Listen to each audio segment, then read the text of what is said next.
오늘은 부동산 직거래 시 주의할 점에 대해서 알아보겠습니다. 혹시 부동산 직거래를 해보신 적이 있나요? 요즘은 공인중개사를 통하지 않고 부동산 직거래 플랫폼을 통해서 임차인, 임대인이 직접 거래를 하는 경우가 많습니다. 이렇게 직거래가 늘어나면서 여러 가지 사건, 사고가 많이 발생하는데요. 그래서 오늘은 부동산 직거래 시 주의할 점 몇 가지를 살펴보겠습니다. 임차인의 경우 계약서를 쓰기 전에 방을 보여줘야 할 경우도 있고 방을 보러 가야 할 경우가 있는데, 방을 보여줄 때나 방을 보러 갈 때나 항상 친구나 가족과 함께 동행을 해서 불미스러운 사고를 미리 미연에 방지하는 게 좋겠습니다.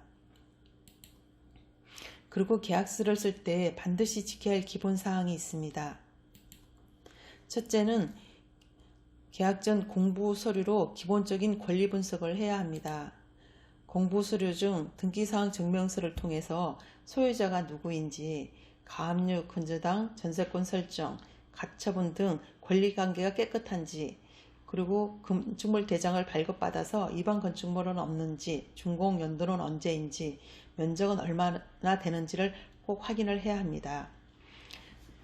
공부 서류를 확인하는 게 조금은 어려울 수 있는데, 그래도 내 재산을 지키기 위해서는 반드시 권리 분석이 필요하기 때문에 좀 어려우면 전문가의 도움을 받더라도 반드시 확인하시기 바랍니다. 둘째는 실소유자, 그러니까 집주인하고 계약을 해야 합니다.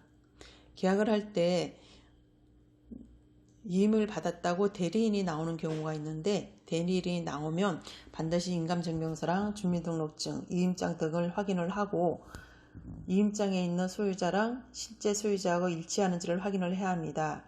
일치하는지를 확인한 후에는 민원 24시 들어가서 소유자의 주민등록증 진위 여부를 확인을 해야 합니다.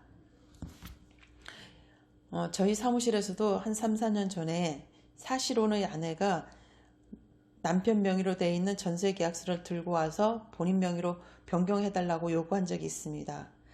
그래서 자초지종을 듣다 보니까 약간의 의심 가는 부분이 있었고, 그래서 주민등록증 진위 여부를 확인을 했는데 남편분이 사망한 걸로 나왔습니다. 사실혼의 아내는 남편이 사망을 하면 전세보증금이나 다른 재산에 대해서 상속받을 수가 없기 때문에 전세보증금을 지키고자 본인 명의로 변경하려고 했던 건데, 참 안타깝기는 하지만 그 변경하는 거는 허위 계약서를 작성을 하는 거고, 또 제3의 피해자가 생길 수 있기 때문에 변경을 하면 안 되는 것입니다. 실무에서도 이런 경우가 종종 발생을 하기 때문에 꼭 실소유자인지는 확인을 하고 계약을 진행해야 합니다. 그리고 셋째, 보증금은 꼭 집주인 통장에 입금해야 합니다. 직거래 시 보증금을 현금으로 주고 영수증을 받는 경우가 있는데요. 보증금 중 일부는 계약금을 주고 이제 계약서를 작성을 하게 되는데, 이때 보증금을 현금으로 준다는 것은 내 돈을 길거리에 뿌리는 거랑 마찬가지입니다. 100% 안전하다는 보장이 없어요. 그렇기 때문에 반드시 실제 집주인 통장으로 입금하고 그 입금증을 잘 보관하고 계셔야 합니다. 그러면 추후에 다툼이 생겼을 때 그 입금증이 법적 증거 자료로 사용할 수가 있습니다. 그러니까 반드시 집주인 통장으로 입금을 하고 그 입금증을 잘 보관하시기 바랍니다. 넷째는 계약금, 중도금, 잔금 지불할 때마다 반드시 등기부를 확인을 해야 합니다. 요즘은 계약한 이후에 중도금을 생략을 하고 바로 잔금을 납부하는 경우가 보편적인데요. 계약금을 지불했다 하더라도 그 이후에 가압류나 근저당 등이 들어올 수가 있습니다. 그렇기 때문에 반드시 잔금 지불하기 전에 등기부를 확인을 해서 계약 이후에 다른 압류 같은 게 없는지를 확인을 해야 합니다.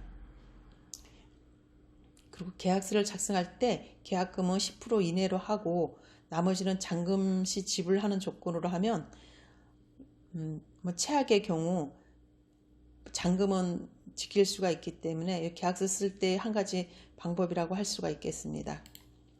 그리고 다섯 번째는 계약서 기본 내용과 특약사항을 확인을 해야 합니다. 기본 내용에는 임대료와 임대 기간, 그리고 임대료 지불 조건, 선불로 할 건지 후불로 할 건지, 그리고 관리비 적정 여부 등을 확인을 해야 합니다. 그리고 특약사항에 합의한 내용을 적을 때 어느 한쪽이 유리한 방향으로도 적을 수 있기 때문에 꼭 따져보고 서명을 해야 합니다. 6번째는 직거래로 매매를 할 경우 실거래 신고 의무가 있다는 것을 잘 모르는 분들이 많습니다. 직거래로 매매를 할 경우 60일 이내에 부동산 소재지 시군구청에 실거래 신고를 해야 합니다. 만약 하지 않으면 500만 원의 과태료가 부과가 되고 60일 이내에 취득세도 납부를 해야 되는데 취득세 납부를 하지 않으면 20%의 가산세가 부과됩니다. 그러니까 직거래로 매매를 할 경우 반드시 실거래 신고를 하고 기간 내에 취득세도 납부하시기 바랍니다. 부동산 직거래의 가장 큰 장점은 중개수수료입니다. 그렇지만 중개수수료보다 더 큰 위험도 많이 존재하기 때문에 충분한 검토를 해야 하고 꼼꼼히 챙겨야 하고 전문가의 조언도 받고 여러 가지로 세심하게 살펴서 그렇게 직거래를 하시기를 바랍니다. 감사합니다.